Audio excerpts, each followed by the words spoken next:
Mesdames, Messieurs, bonsoir, bienvenue dans votre rendez-vous d'information internationale. Merci de nous rejoindre. Voici les grands titres de l'actualité. Aux États-Unis, Washington revendique une frappe meurtrière contre des trafiquants présumés au large du Venezuela. Au Mexique, la présidente Claudia Sheinbaum rejette catégoriquement l'idée d'une intervention militaire américaine contre les cartels. En Europe, l'accord de libre-échange entre l'Union européenne et le Mercosur suscite de vifs débats. En Ukraine, nouvelle attaque massive de la Russie avec plus de 500 drones et missiles lancés dans la nuit. En Cisjordanie, la tension monte à Hébron après l'arrestation du maire par l'armée israélienne. En Chine, démonstration de force militaire à Pékin en présence de Vladimir Poutine et Kim Jong-un. Et enfin, à Paris, l'OTAN discute d'un engagement renforcé pour la sécurité de l'Ukraine. Nous ouvrons cette édition par une nouvelle escalade entre Washington et Caracas. Le président américain Donald Trump a annoncé ce mardi 2 septembre qu'une frappe militaire avait visé une embarcation dans les Caraïbes soupçonnée de transporter de la drogue. Selon lui, le bateau appartenait au gang vénézuélien Tren de Aragua, qualifié par les États-Unis d'organisation terroriste. Bilan annoncé, 11 morts présentés comme des narcoterroristes.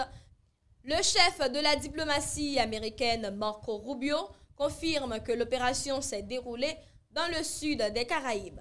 Le Pentagone parle d'une frappe ciblée menée dans le cadre de la lutte antidrogue. À Caracas, la riposte est immédiate. Le ministre de l'Information, Freddy Nanez, accuse Washington d'avoir utilisé une vidéo générée par intelligence artificielle pour manipuler l'opinion. De son côté, le président Nicolás Maduro dénonce la présence militaire américaine dans la région et affirme préparer une lutte armée pour défendre le territoire. Les tensions entre les deux pays s'intensifient alors que Washington offre désormais une prime de 50 millions de dollars pour toute information menant à l'arrestation de Nicolás Maduro.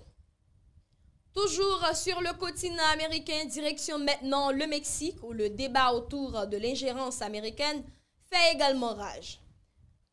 Claudia Sheinbaum rejette toute intervention militaire étrangère.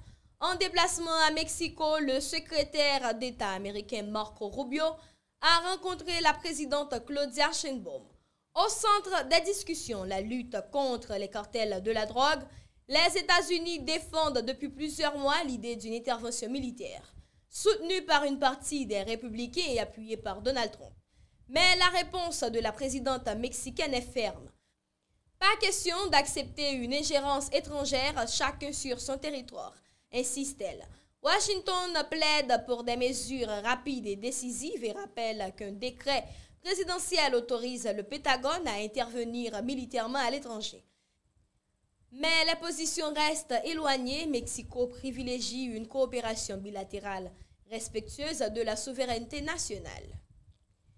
Quittons l'Amérique pour l'Europe où un dossier économique et agricole divise profondément les États membres de l'Union.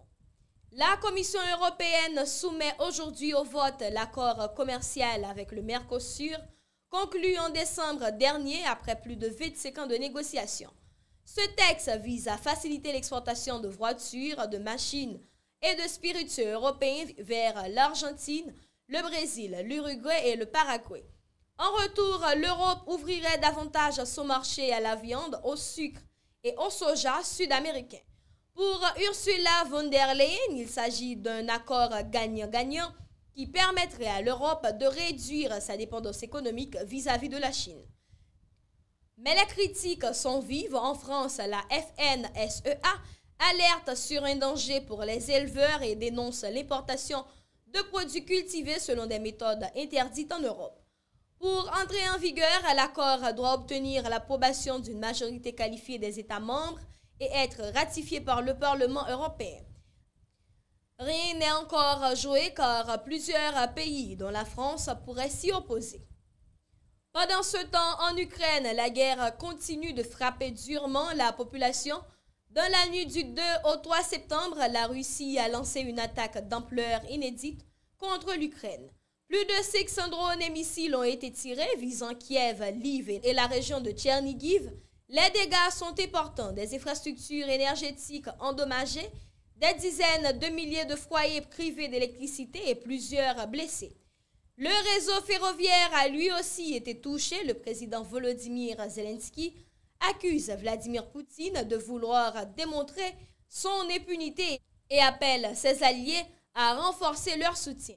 Cette attaque intervient alors que Vladimir Poutine est en Chine pour un sommet avec Xi Jinping et Kim Jong-un. Toujours en Proche-Orient, la situation en Cisjordanie continue de se dégrader. La ville d'Hébron a connu une journée particulièrement tendue.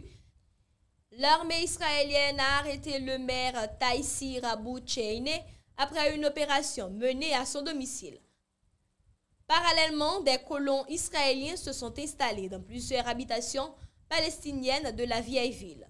Selon l'autorité palestinienne, plus de 1600 attaques ont été recensées au mois d'août contre des Palestiniens de la part de l'armée et des colons. Cette montée de tension survient alors que plusieurs pays, dont la France, envisagent de reconnaître l'État de Palestine à l'ONU. Cap maintenant sur l'Asie, où la Chine a organisé une démonstration de force militaire. Sur la place de Tiananmen, Pékin a présenté un impressionnant défilé militaire en présence de Xi Jinping, Vladimir Poutine et Kim Jong-un. Plus de 10 000 soldats et des centaines d'armes modernes ont été mobilisés. Le président chinois a affirmé que l'ascension de la Chine est imparable et a réitéré son ambition de bâtir une armée de classe mondiale.